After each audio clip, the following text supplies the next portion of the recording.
Creatures of the Night. It's your girl Tati. Let's talk about Ring of Honor. Actually, before we talk about the Ring of Honor YouTube special, real quick, some of y'all be hitting me up about reviews and all that stuff. Maple Leaf did had a show on September 5th. However, it's not a televised show. It's not a show that was streamed. So it was just something for people who are in that area. And the show will be airing on Thursday on the Maple Leaf Pro Wrestling YouTube channel. I don't believe that they actually have a set time for this at this time in terms of when they're going to be premiering that episode or that show. So it's going to be on Thursday, and I will be doing a review on that. Also, on Thursday, I'm not 100% sure if there's going to be a regular Ring of Honor episode, not sure. However, there's going to be an Action Dean 3 show. And for those of you who don't know, this is Action Wrestling and Ring of Honor and also CMLL that do shows together. And this will be the third show that they'll be doing. So they'll be filming this at the 2300 Arena along with CMLL and Ring of Honor. They will be airing that on the Honor Club at 7 Eastern on Thursday. So I'm not sure that we're getting a regular Ring of Honor episode. But anyway, I'll be doing a live stream for that, and I'll also be doing a review. So y'all make sure y'all come back and check up on me on that. I love when y'all hit me up about doing certain reviews and things like that. And I feel like I have infiltrated your souls and your heart, and I am one step closer to world domination. But until then, let's talk about Ring of Honor. All right, so Ring of Honor once again had a special YouTube show. And while yesterday's show was okay, we had some, good stuff. I tell you, like, this one was really, really good. And I was just like, oh, okay, so the really good show, y'all giving for free. And the okay shows, we had to pay $10 for. Very interesting. Now, like, I am kind of understanding where they're coming from. I do feel like they should be trying to give their best, regardless if it's going to be for free or if it's going to be on the Honor Club. But these free shows, I think they're really trying to win people over by watching these shows and wanting to purchase the Honor Club subscription and hoping that, hey, y'all come over here and purchase y'all little subscription, and this is what you're going to get on a weekly basis. And to be honest with you, not really. Now, does it have to be perfect every week? No, it doesn't. But I felt like this was a really, really good show, and something like this should have been on the Honor Club for sure.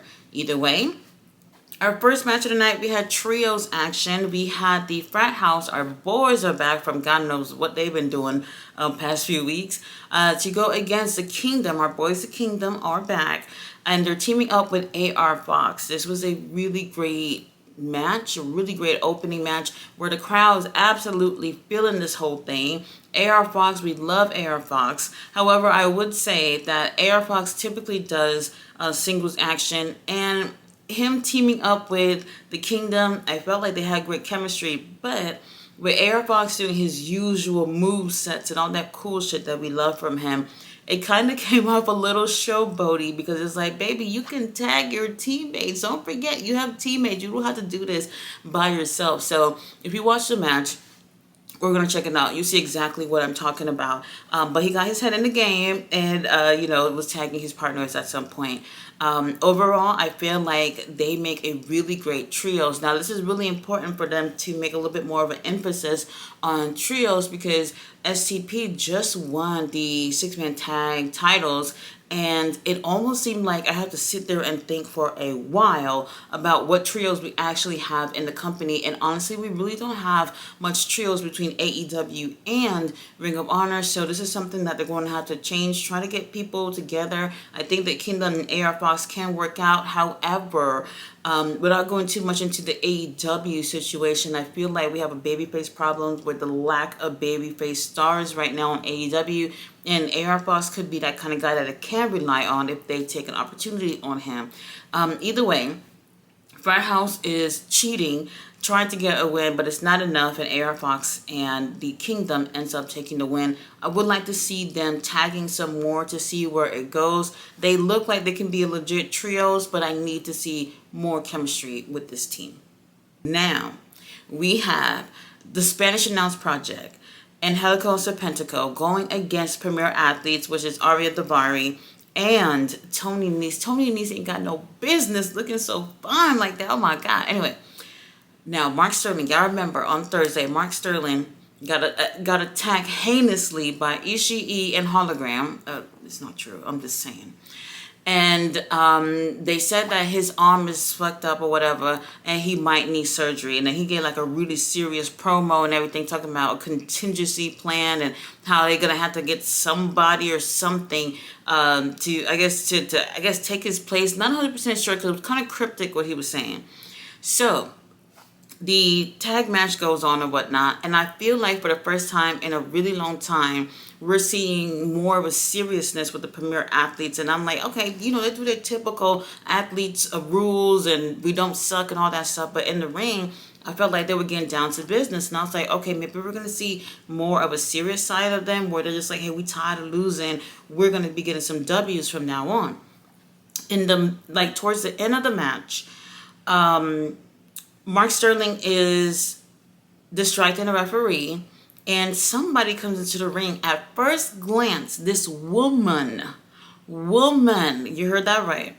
She rolls into the ring. At first glance, I thought it was Saraya. Then she stood up, and I'm seeing this like 6'2", 6'3", 6'4" Amazon stand up in front of Serpentico and gives him a choke slam all the way straight to hell. Take me with you. And I was just like, holy shit, who the fuck is that? And she rolls out the ring and leave, and Premier Athletes ends up taking a win. She comes back into the ring and she celebrates with them, but she's a little bit more on the serious side. I was like, oh my God, who is this? Never seen her before, don't know her name or nothing. They didn't address her or anything. At least I don't remember them saying her name, because on commentary, they're like, well, who is this woman? What is she doing? Whatever. I don't know who this is. But Tony Khan, I'm on board. I don't know where we're going with this Premier Athletes and this young lady, but I'm absolutely on board with them doing something different. And, at some point, I'm pretty sure she's a wrestler, obviously. She'll be able to get in, things with the girls on Ring of Honor, and even probably make her way up to AEW. I've never seen her in the ring, don't know what she has to offer, but I am really happy to see something different, and I can't wait to see where this is going. Now, after this, we have a Pure Rules match with Deonna Purrazzo going against Rachel Ellering. Do I even need to say another word? Another word. No, I do not. Deonna Purrazzo is my pick in terms of winning, who I want to win. I do feel like it's going to be Deonna and Serena at the finals. However, with our next match also being a Pure Rules match, Trish Adora comes out while Deonna is, I guess you could say, celebrating her win. And they end up staring down each other on their way, Trish to the ring and Deonna to the back. Trish, I really also want her to win as well. Now, I know it might sound kind of crazy to say, but with STP, with all them titles, I'm just like, you know what, fuck it. Trish, if she just won the title, I would be cool with it, and I wouldn't mind seeing that whole group titled up. Like, I think that would be cool, aesthetically speaking. However, I don't know if it's going to go that route. Now, I don't know in terms of when the next tournament matches are going to be, but at least we're seeing more Pure Rules matches between the girls. So Trish Adora goes against Ashley Vox and take the win pretty quickly. Trish is looking a little bit more technical in my eyes. I never necessarily see her as a technical wrestler, but with the Pure Rules matches, I feel like that's helping the girls look the part. So I'm cool with that. Now, after this, MXM Collection coming out with Johnny TB. Johnny TB is going against Alex Zane. We've been seeing a little bit more of Alex these past couple of months, which I really feel like he's a great fit for Ring of Honor. Now, I keep telling y'all that AEW we're full, but I do feel like when it comes to Ring of Honor, we need some more regulars. We need regulars that are, I guess you can say, we'll see focus on Ring of Honor. So seeing Alex Zane and a few other people that they're going to be bringing over, like Adam Priest and Jordan Oliver and all these people, whether they're signed or not, I have no clue. But we need these people on a regular basis. Alex Zane is a tremendous wrestler if you've never seen him. He's pretty funny. I don't know if you guys seen him on social media. But Johnny TV has the help of fucking MXM Collection, who sprayed their seed into the eyes of Alex Zane for the win. When I tell you, like, the things that they be doing and saying, even Tony Storm, like, all that shit they be saying on sexual innuendos and all that shit is absolutely insane, and it's my type of comedy. However, spraying your seed into someone's eyes is absolutely crazy. And I'm pretty sure we're gonna see more of that. They have it like in a perfume type bottle or whatever, and it's pretty interesting. Johnny TV ends up taking the win, and I think that's the first time I've seen him win. Like, I don't know, the entire time that he's been with AEW. Crazy. Okay, her name I forgot is Stormy Denali or Storm Denali, something like that. Storm Denali, I think that's her name because I wrote it down, and I hope I didn't mess that up.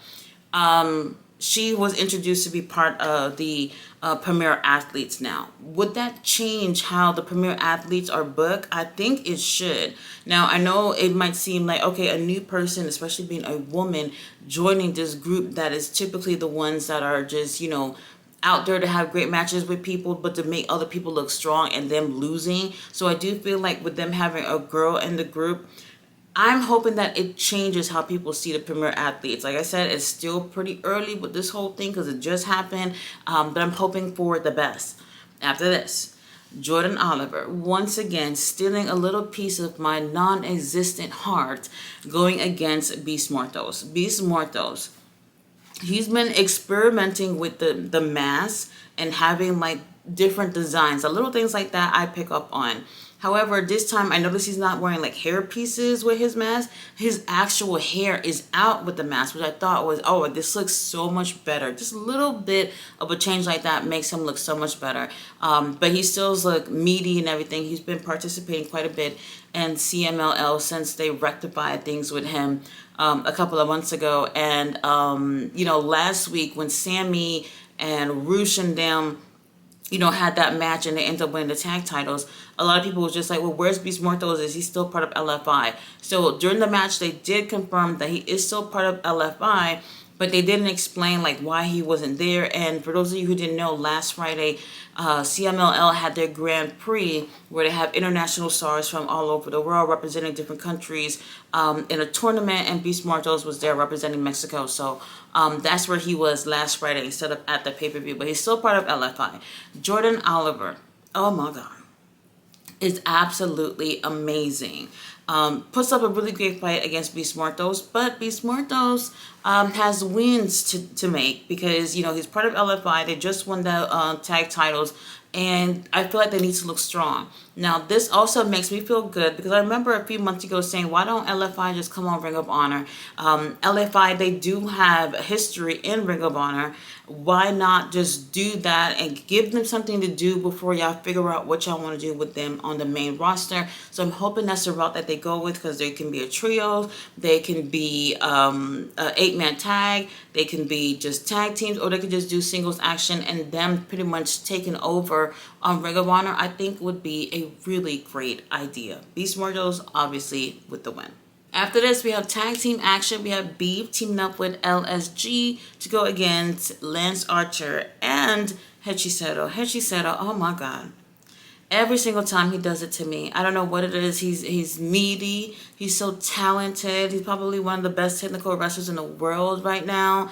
Everything about him just absolutely impresses me. Now, I like how, despite him being part of the Don Callis family and them obviously being an issue for some of the baby faces in AEW, people fucking love this dude. Like, this is one of those situations where, yeah, we know you're a bad guy, but you're so cool. Like, how could we hate you? They're booing Lance Archer, but they're cheering for Hechiseto, so they're very conflicted. And on commentary, they're giving him his props, which I absolutely love. I am so happy that this wasn't a squash situation, because Lance Archer, I've been complaining about him being part of the Don Callis family, which that's not the problem. It's just that he's only been doing squash matches and he's winning those, but then when it really, really matters, he's losing all the other matches. And something about it I just don't like. I feel like they're not booking him right in a part of that group. However, him teaming up with Hechiseto is actually pretty cool, and I feel like whenever the team wants to rely on a tag team, that Hechiseto and Lance Archer, they looked the part, and I think their chemistry was pretty good tonight. The Callis family ends up taking the win. However, we got some really great stuff from Beef and LSG, and I'm hoping to see these two guys as regulars, Tony Khan. They have been regulars on the show, but we haven't seen them consistently in quite some time, so I'm hoping for that. Now, while they're still getting, while we have our set roster for Ring of Honor, When I'm saying like regulars, like other people, like I said, that may not be signed, and but the issue with that is that y'all already seen like some people who were regulars on Ring of Honor, they got snatched up by a WWE ID situation. So I think they're trying to be careful with who they bring onto the show. So at TonyCon, if you're gonna have to make some type of contract for some of these people, get it done. After this, we had a beautiful video package celebrating Athena's 1,000 days as Ring of Honor Women's Champion. This was done really nicely. They showed some of her best moments, and I feel like they didn't even get. I didn't feel like they didn't even touch on a lot of good things, but what they did touch on was really really great. They didn't just show her time in Ring of Honor and her title defenses, but they've also showed clips from matches that she's had part of AEW, some of the things that she's done internationally in Japan, and when they went to Australia and Mexico and all that. And I thought this was really great tribute to show that, despite her not winning the women's title at Forbidden Door, which really pains me till this day, I think the company really showed with this video package how much they absolutely appreciate having Athena there in the company. I've heard people saying, oh, she's not going to win the world title in AEW. She's going to keep the title in Ring of Honor. Then when her contract runs out, she's going to leave and go to another company.